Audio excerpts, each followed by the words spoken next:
Welcome to the wedding vlog part 2।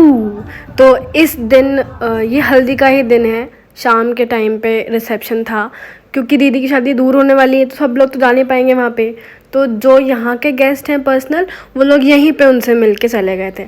खाना खाने के बाद हम लोग गप्पे पे मार रहे थे बैठ के, और ये सब लोग हंस रहे थे और बातें करते। ये वाले मोमेंट्स ना बाद में बहुत बहुत याद आते हैं, जब अपन बहुत बैठ के सोचते हैं कि यार फैमिली नहीं है, फैमिली नहीं है। फैमिली का होना क्यों ज़रूरी है ना, यहाँ समझ में आता है कि हाँ सही में बहुत ज़रूरी है। और ये मेरा गिफ्ट था जो मुझे मेरी दीदी ने दिया था एज अ ब्राइड्समेड। तो एक बैग था, बैग के अंदर बैग से मैचिंग ईयररिंग्स ज़रूर पेयर करूँगी बहुत जल्दी, और साथ में एक परफ्यूम। ये वो अपने फ्रेंड से किसी से बोल के वो दुबई से मंगवाई थी। बहुत स्ट्रॉन्ग था तो मैंने अभी तक ज़्यादा लगाया नहीं है, 2 बार लगाया मैक्सिमम, पर अच्छा था। फिर मैं रात में ही अपनी पूरी पैकिंग करी थी, क्योंकि सुबह मुझे कॉलेज जाना था। पैकिंग वैकिंग करके ये नेक्स्ट डे की शाम की है, क्योंकि रात में उठी ना मैं सुबह जब, फिर मैं कॉलेज भाग गई। और ना मतलब बहुत हैट्रिक डे हो गया था उस दिन, कि मतलब बहुत जल्दी जल्दी सब कुछ हुआ। और फिर न्यू मार्केट भी जाना था, थोड़ा सामान भी लेना था, क्योंकि एंड टाइम तक ना कुछ रह ही जाता है थोड़ा बहुत। तो ना अपना फीस वीस भरा और फिर शाम को निकले हम स्टेशन के लिए। तो स्टेशन ना बहुत अच्छा बन गया है अब तो, पहले इतना अच्छा था नहीं, पर अभी ना बहुत बहुत डेवलप हो गया है। फिर हमारी ट्रेन आई। उस रात को तो मैंने कोई इन्जॉय नहीं किया, मैं चुपचाप जाके सो गई थी। फिर थोड़ा गाने वाने बजे, नेक्स्ट डे मॉर्निंग का है ये। और फिर सुबह सुबह हम लोग को शायद 12 बजे पहुंचना था, तो हम लोग ना लेट भी हो गए थे 1 घंटा। तो ना आई थिंक 11:30 12:30 पे हम शायद पहुंचे थे। और ना पहुंचने के बाद हम लोग का प्लान था कि जीजू से कॉन्ट्रैक्ट साइन कराना है, तो हम लोग वहीं पे प्रिंट करवा लेंगे कॉन्ट्रैक्ट। पर ना आसपास हमें कोई शॉप नहीं मिली। फिर हमने ना जीजू को मेरे फ़ोन से मैसेज ही कर दिया था। पहले आइडिया मेरा था, पर मेरा ये था कि यार मैं खुद टाइप नहीं करूँगी कुछ भी, क्योंकि हम किसी को भी ऐसे ही कुछ भी नहीं बोल सकते, और पहली बार बात हो रही है। तो दीदी ने ही मेरे फ़ोन से टाइप करके भेजा, और बहुत ही क्यूट सा आंसर आया जीजू का भी वापस। उस दिन तो बहुत बिजी थे, तो रात में आया था उनका। फिर हम लोग होटल पहुंच के खाना वाना खा के हम लोग ना मॉल चले गए थे, क्योंकि ना मॉल जाने का मेन मोटिव ये था कि हम लोगों का ना कुछ सामान रह गया था। और जैसे मैं बोल रही हूँ कि एंड टाइम तक कुछ ना कुछ रह ही जाता है। और फिर मॉल गए हम लोग इसलिए थे क्योंकि मेरा कुछ सामान रह गया था, और ना दीदी का भी कुछ पेडिक्योर का सामान रह गया था। तो हमने कहा हम ही ले आते हैं जाके, तो वहाँ गए। फिर ना कपड़े वपड़े देखने लग गए, पर ना मम्मी ने स्ट्रिक्टली मना कर दिया कि नहीं कपड़े नहीं, क्योंकि हमने बहुत ऑलरेडी शॉपिंग कर रखी थी।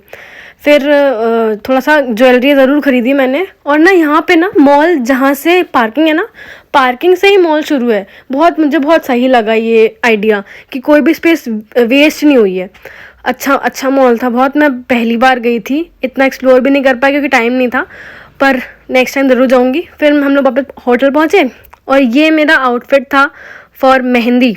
हाँ, क्योंकि मेरे को ना मेहंदी पे ग्रीन वगैरह नहीं पहनना था, मेरा मन नहीं था बिल्कुल भी। तो मैंने अपने लिए वाइन कलर का ही चूज़ किया, और फिर खुद से ही थोड़ा बहुत मेकअप कर लिया, क्योंकि ऑब्वियसली हम हर फंक्शन के लिए तो मेकअप आर्टिस्ट नहीं बुक कर सकते। और मेकअप आर्टिस्ट के साथ भी मेरे साथ बहुत पंगा हुआ, अभी मैं बताऊंगी आपको।